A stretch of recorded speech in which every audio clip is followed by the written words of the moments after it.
నమస్తే రామకృష్ణ గారు. నమస్కారం సార్, మన లైఫ్లో జరిగిన కొన్ని సిచ్యువేషన్స్ సార్, అది చాలా బ్యాడ్ సిచ్యువేషన్స్, తలుచుకుంటేనే ఏడుపు వచ్చే సిచ్యువేషన్స్ ఉంటాయి. చాలా చాలా అందరి లైఫ్లో ఉంటాయి.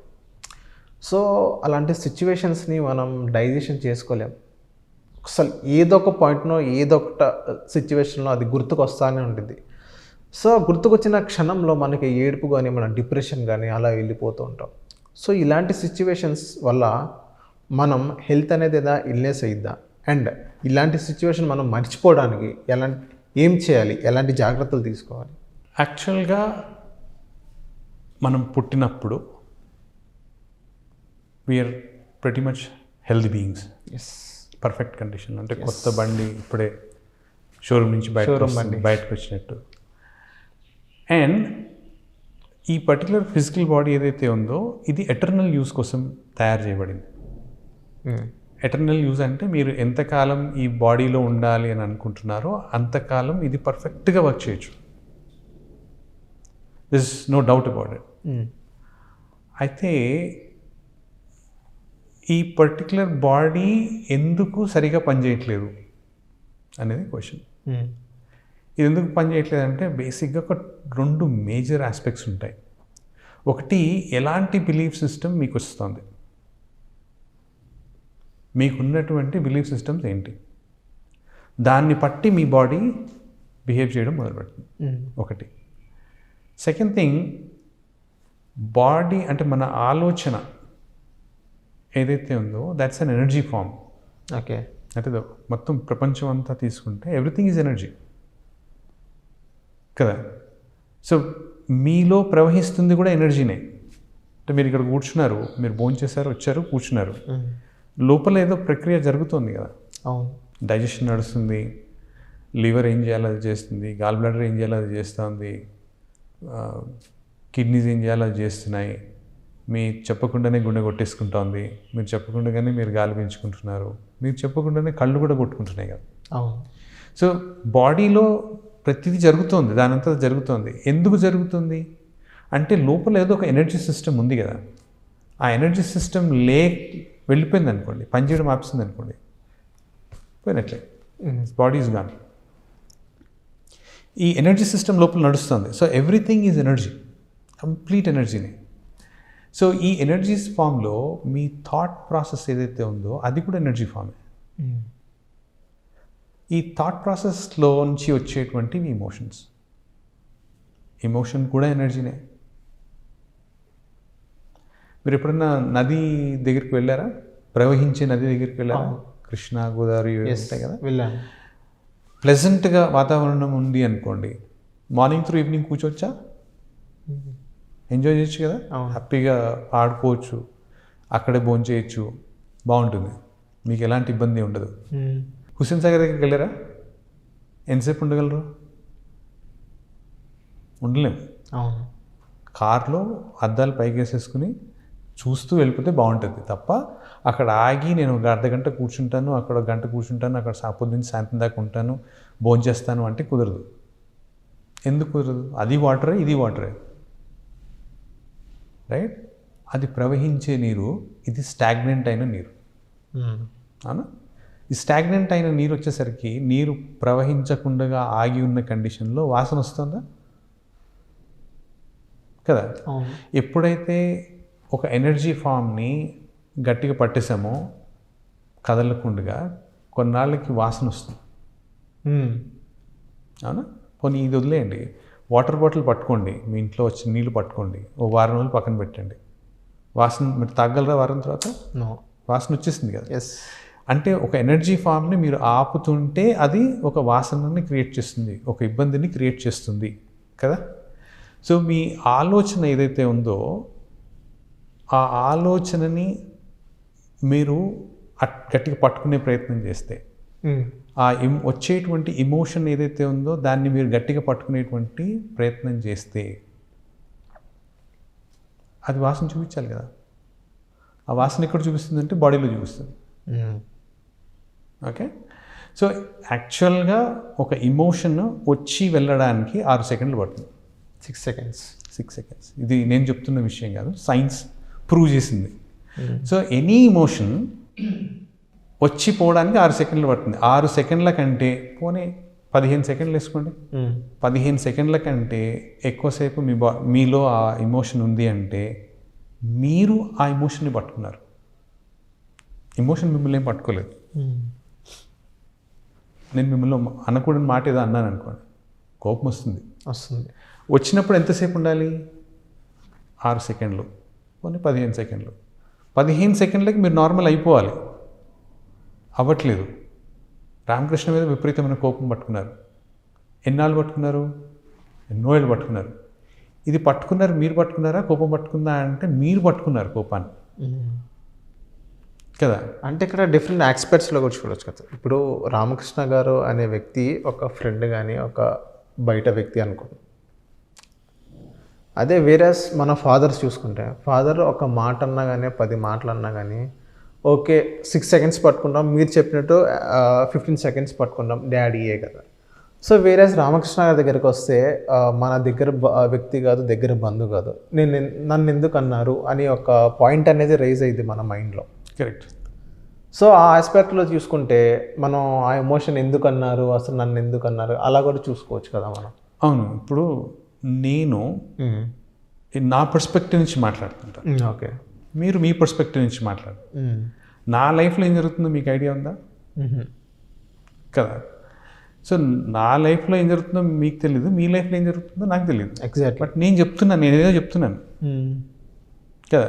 ఇప్పుడు నేను చెప్పాను అనుకోండి, మీరు బాగా కోటీశ్వర్లు అండి అన్నారు అనుకోండి, చెప్తే మీరు వెళ్ళి నాకు బ్యాంక్ స్టేట్మెంట్ చూపిస్తారా? లేదండి చూడండి నా బ్యాంక్ బ్యాలెన్స్లో 1000 రూపాయలు ఉన్నాయని మీరు చెప్తారా? చెప్పరు కదా. మీరేంటండి మీకు అసలు దగ్గర డబ్బులు లేవు అంటారు, రే ఉండండి అని చెప్పి బ్యాంక్ స్టేట్మెంట్ చూపించి నాకు 1,00,000 రూపాయలు నేను చూసారా అని చెప్తారా? చెప్పరు కదా. సో మీకు మీ దగ్గర బ్యాంక్ బ్యాలెన్స్ ఎంత ఉందో మీకు ఐడియా ఉంది. అవును కదా. సో మీకు నేను కోటీశ్వర్లన్నా, లక్షాధికారన్నా, పాపర్ అన్నా మీకు తెలుసు హూ యు ఆర్. అవును. మీరు అసలు మోస్ట్ ఇంటెలిజెంట్ ఫెలో అని నేను చెప్పాను అనుకోండి, లేకపోతే మీకు అసలు బుద్ధి లేదన్నా అనుకోండి, మీరు ఎందుకు రియాక్ట్ అవుతున్నారు? మీకు బుద్ధి లేదన్నాను అనుకోండి, రియాక్ట్ అవుతున్నారా? నువ్వెవరు నన్ను అనడానికి బుద్ధి లేదు అనేటువంటి. మీ దగ్గర డబ్బులు ఉన్నాయండి అని నేను అంటే మీరేం రియాక్ట్ అవ్వట్లేదు. మీ దగ్గర డబ్బులు లేవండి అంటే రియాక్ట్ అవ్వట్లేదు. మీకు బుద్ధి లేదు అంటే రియాక్ట్ అవుతున్నారు. ఎందుకు అవుతున్నారు? కదా. అంటే లోపల ఏదో ప్రోగ్రామ్ జరుగుతుంది కదా. అవును. సమ్వేర్ మేబీ ఎక్కడో నాకు బుద్ధి లేదన్న సంగతి ఎక్కడో ఉంది.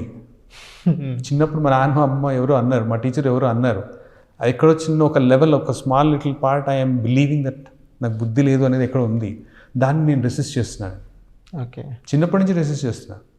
అమ్మ నాన్నతో ఉన్నప్పుడు దాన్ని నార్మలైజ్ చేశాను. వాళ్ళు బుద్ధి లేదు అన్నా కానీ ఊరుకున్నా. బట్ నేను అన్నప్పుడు మీకు కోపం వస్తుంది. ఎందుకు కోపం వస్తుంది అంటే లోపల ఎక్కడో చిన్నప్పుడు జరిగిన ప్రోగ్రామింగ్ ట్రిగర్ అయింది. సో కోపం నా మీద కాదు, చిన్నప్పుడు జరిగినటువంటి ఒక ఈవెంట్లో మీ అమ్మగారో మీ నాన్నగారో మీ టీచరో ఎవరో బుద్ధి లేదు అంటే మీరు దానికి స్టాండప్ అయ్యి నేను అది కాదు అని చెప్పేటువంటి ధైర్యం అప్పుడు మీకు చేయలేకపోయారు. So you couldn't stand up. So if you kind of go look into it is not about the anger against me or మీ పేరెంట్స్ మీద కూడా కాదు. యాక్చువల్గా మీరు మీకోసం నిలబడలేకపోవడం ఏదైతే ఉందో అక్కడికి వెళ్తుంది యాంగర్. ఓకే. అదే అర్థం చేసుకోవాలి. సో మీరు అడిగినటువంటి క్వశ్చన్ ఏదైతే ఉందో, ఎవరో ఏదో అన్నారు అనేటువంటి మాటకి నేను తీసుకోలేకపోతున్నాను, నాకు కోపం వస్తాను. సో ఎవరో ఏదో అన్నారు అన్నప్పుడు నాకు కోపం రావడం సహజం. ఆ కోపంని నేను బతికినంతకాలం పట్టుకోవచ్చు. బట్ కోపం ఎందుకు వస్తుంది అనేటువంటిది వెనక్కి వెళ్ళగలిగితే దెన్ ఐ విల్ అండర్స్టాండ్ దీనివల్ల నాకు ఇంత కోపం ఉంది అనేది అర్థమవుతుంది. బట్ అది చేయలేదనుకోండి, అది చేయకుండా నేను ఈ కోపాన్ని గట్టిగా పట్టుకుంటే ఈ కోపం వెళ్ళి ఎక్కడో ఉండాలిగా. నాకు కోపం వచ్చింది, కోపం వచ్చినప్పుడు బాడీలో కెమికల్స్ రిలీజ్ అయిపోయినాయి కదా. సో ఈ కోపం అనేటువంటిది వెళ్ళి ఎక్కడొక్కడ బాడీలో కూర్చోవాలి అది. సో ఈ కోపం దేని గురించి? సో నేను మిమ్మల్ని ఏదో అన్నాను, మీరు దాన్ని డైజెస్ట్ చేసుకోలేకపోతున్నారు. సో డైజెషన్ అంటే ఎక్కడ ఉంటుంది? కడుపులో ఉంటుంది. So the anger will go and SIT here. ఒకసారి జరిగితే పర్లేదు, నో ప్రాబ్లం. బట్ రిపీటెడ్గా అవుతున్నాయి అనుకోండి, సో అవతల వాళ్ళు ఏదో అంటున్నారు, మీరు దాన్ని డైజెస్ట్ చేసుకోలేకపోతున్నారు, మీకు కోపం వచ్చేస్తుంది. ఇలాంటి సందర్భాలు లైఫ్లో చాలాసార్లు వస్తాయి. సో ఒకసారి 2 సార్లకు వస్తే మీకు పెద్దగా ఇంపాక్ట్ ఏమి ఉండకపోవచ్చు. బట్ లైఫ్ ఎలా వర్క్ చేస్తుందంటే, ఇక్కడ జరిగినటువంటి ఫస్ట్ ఈవెంట్ ఏదైతే ఉందో దాన్ని మీరు కంప్లీట్గా ఎక్స్పీరియన్స్ చేశారా లేదా? That's the whole purpose of life. మీరు ఎందుకయ్యా పుట్టారు అంటే లైఫ్ని ఎక్స్పీరియన్స్ చేయడానికి పుట్టారు. సో నేను మిమ్మల్ని ఏదో అన్నాను, మీరు దాన్ని తీసుకోలేకపోతున్నారు. ఇది మీరు కంప్లీట్గా ఎక్స్పీరియన్స్ చేయాలి. చేయకుండా ఏం చేస్తున్నారు? రెసిస్ట్ చేస్తున్నారు. ఆయన ఏంటి, నన్ను అన్నం ఏంటి అని కోపం తెచ్చుకున్నారు. సో రెసిస్ట్ చేస్తున్న కండిషన్లో మీరు కంప్లీట్గా లైఫ్ని ఎక్స్పీరియన్స్ చేస్తున్నారా అంటే చేయట్లేదు. చేయనప్పుడు ఏం చేస్తుందంటే లైఫ్ మళ్ళీ ఇంకొక సిచ్యువేషన్ని క్రియేట్ చేస్తుంది. మళ్ళీ రెసిస్ట్ చేస్తారు, మళ్ళీ ఇంకొక సిచ్యువేషన్ క్రియేట్ చేస్తుంది. ఇన్ఫ్యాక్ట్ 2 చేస్తుంది. సో అక్కడ ఎక్కడో అక్కడ you have to stop by and experience that part of life. ఎందుకంటే పర్పస్ ఆఫ్ లైఫ్ అదే. సో ఆ పర్పస్ మీట్ అవ్వనంతసేపు లైఫ్ ఏం చేస్తుందంటే మోర్ నెంబర్ ఆఫ్ సిచ్యువేషన్స్ని క్రియేట్ చేస్తూ ఉంటుంది. మోర్ నెంబర్ ఆఫ్ టైమ్స్ నేను దాన్ని రెసిస్ట్ చేస్తూ వెళ్తే ఇంకా ఎక్కువ క్రియేట్ చేస్తూ పోతుంది. ఎప్పుడైతే more number of times I'm resisting this, అంత కోపం నాలో వస్తుందో అంతసేపు నేను డైజెస్ట్ చేసుకోలేకపోతున్నాను, it is going to impact your digestive system. Okay. So మీ డైజెషన్ పాడవుతుంది, ఇండైజెషన్ వస్తుంది. సో గ్యాస్ట్రిక్ ఇష్యూస్ రావచ్చు, అక్కడి నుంచి ఎసిడిటీ రావచ్చు, అల్సర్స్ రావచ్చు, మెనీ థింగ్స్ కెన్ హ్యాపెన్. ఏంటి అంటే కోపం వెళ్ళి ఇక్కడ కూర్చుంది, నేను డైజెస్ట్ చేసుకోలేకపోతున్నాను ఆ సిచ్యువేషన్, రైట్? సో ఎప్పుడైతే మీరు ఒక పర్టికులర్ ఇలాంటి సిచ్యువేషన్ జరగగానే ఫస్ట్ టైమే కంప్లీట్గా అటెండ్ చేశారనుకోండి, it will not repeat again. Okay. Life ఇంకొకసారి తీసుకొస్తున్నప్పుడు ఎక్కడో ఆగాలి. ఏంటి ఇన్నిసార్లు తీసుకొస్తుంది life? When you completely look into it, experience every moment of it, ప్రతి క్షణాన్ని మీరు కనుక ఎక్స్పీరియన్స్ చేస్తే మళ్ళీ ఈ సిచ్యువేషన్ మళ్ళీ రాదు. ఓకే. సో అప్పుడు ఎందుకు వస్తుంది హెల్త్ ఇష్యూ కూడా ఎందుకు వస్తుంది అంటే, ఈ నెంబర్ ఆఫ్ సిచ్యువేషన్స్ ఎందుకు వస్తున్నాయి అంటే సబ్కాన్షియస్ చెప్తోంది మీకు, ఇక్కడ ఏదో నువ్వు మిస్ అవుతున్నావు అని చెప్తుంది. You're not focusing on it. ఒక స్టేజ్కి ఏం చేస్తుంది అంటే నాతో కాదు వదిలేస్తున్నా అంటుంది. సో సబ్కాన్షియస్కి ఉన్న టూల్ ఏంటి అంటే physical body. So physical body will take up. So physical body take up చేయగానే మీకు కడుపు నొప్పి స్టార్ట్ అవుతుంది. ఇండైజెషన్ మీకు తెలుస్తుంది, తేన్పులు వస్తున్నాయి, లేకపోతే ఏదో ఒకటి ఇష్యూ వస్తుంది. So this is true for everything, not just indigestion. Okay. So experiencing life is very important. That emotion అంటే how will I experience life అంటే ఓన్లీ త్రూ ఇమోషన్స్. ఆ ఇమోషన్స్ని త్రూనే నేను లైఫ్ని ఎక్స్పీరియన్స్ చేస్తాను. నేను ఆ ఎమోషన్స్ జోలికి వెళ్ళను, మంచివి కావు, ఎమోషనల్గా ఉండద్దన్నారు, ఇలాంటివి చేస్తూ ఉంటే you're not experiencing life. Then at some level body will take up. So ఎమోషన్స్కి బాడీకి there is a direct connection. బాడీకి వచ్చేసిందంటే it is not once, some total of so many situations కలిపితే బాడీకి వస్తుంది. బాడీ రాకముందు మీరు డీల్ చేయాలి. బాడీ మీదకి వచ్చాక మీరు బాడీ మాట వినాలి, బాడీ మీ మాట వినాలి. బాడీ మీదకి రాకముందు మీ మాట బాడీ వింటారు. So choice is yours. Thank you sir. Thank you so much.